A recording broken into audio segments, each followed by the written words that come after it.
இயேசுவில் எனது அன்பிற்குரியவர்களே, இயேசுவும் அவருடைய சீடர்களும் கெனசரேத்து ஏரி பகுதிக்கு வருகிறார்கள்.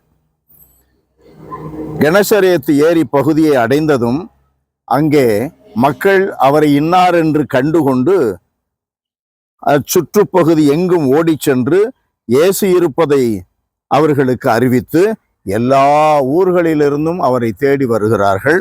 அவர்கள் மத்தியிலே உடல் நலம் குன்றியோரை பொது இடங்களில் கிடத்தி ஆண்டவர் இயேசுவினுடைய மேலுடையின் ஓரத்தையாவது அவர்கள் தொட அனுமதிக்குமாறு அவரை வேண்டினார்கள். அவரை தொட்ட அனைவரும் நலம் அடைந்தார்கள்.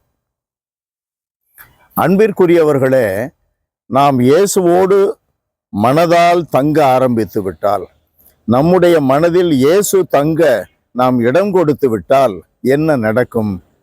நம்மிலே அவருடைய தெய்வீகத்தின் அதிர்வுகள் நிறைந்து நாம் சொன்னது நடக்கும், நாம் தொட்டது விளங்கும். அதனால்தான் இயேசு தந்தை கடவுளோடு இருந்த அந்த அற்புதமான இணையற்ற உறவின் விளைவாகத்தான் அவர் தொட்டதும் சுகமடைகிறார்கள். அவருடைய ஆடையை தொட்டவர்கள் நலமடைகிறார்கள்.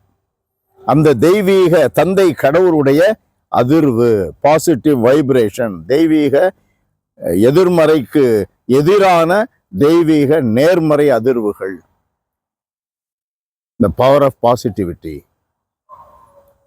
அப்ப நம்ம எப்போதும் நல்ல மனதார ஜெபிக்கிறோம், நாம் ஞானத்தோடு ஆண்டவருடைய வார்த்தையை வாசிக்கிறோம், நன்னடத்தை உள்ளவர்களாக இருக்கிறோம் அப்படின்னா கடவுள் நம்மோடு இருக்கிறார்.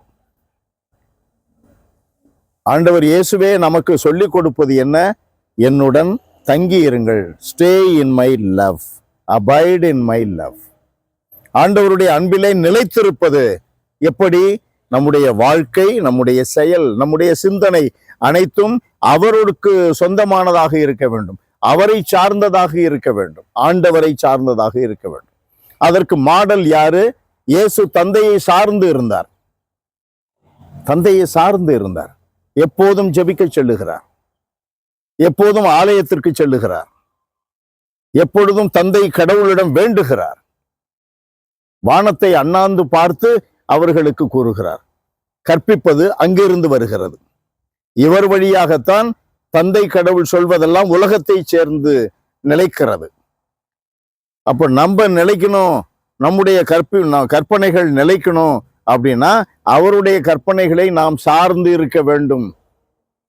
நாம் அவருடைய செயல்பாடுகளுக்கு ஒரு ஊடகமாக இருக்க வேண்டும்.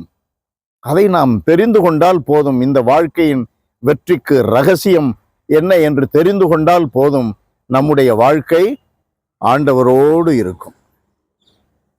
அன்பு நிறைந்தவரே இறைவா, உம்மை போற்றி புகழுகிறோம், வாழ்த்தி வணங்குகிறோம். ஆண்டவரே, எங்களுடைய அன்றாட வாழ்க்கையிலே உம்மை சார்ந்து வாழ எங்களுக்கு கற்றுத்தாரும். உம்மை பிரதிபலிக்கின்றவாறு எங்கள் வார்த்தைகளும் செயல்களும் அமைய செய்தரலும். இந்த உலகை நாங்கள் தேடாமல் எப்போதும் உம்மை தேட ஆரம்பித்து விட்டால் எங்களுடைய உள்ளத்திலே, எங்களுடைய செயல்களிலே, எங்களுடைய வார்த்தைகளிலே அன்பின் தகப்பனே சுகம் கிடைக்கும். நலம் பெறுவார்கள், நல்லதை கற்றுக்கொள்வார்கள் என்ற உண்மையை நாங்கள் உணர்ந்து உம்மோடு தங்கி இருக்க எங்களுக்கு அருள்தாரும். இயேசுவின் நாமத்தில் ஜெபிக்கிறோம் பிதாவே. ஆமென், ஆமென்.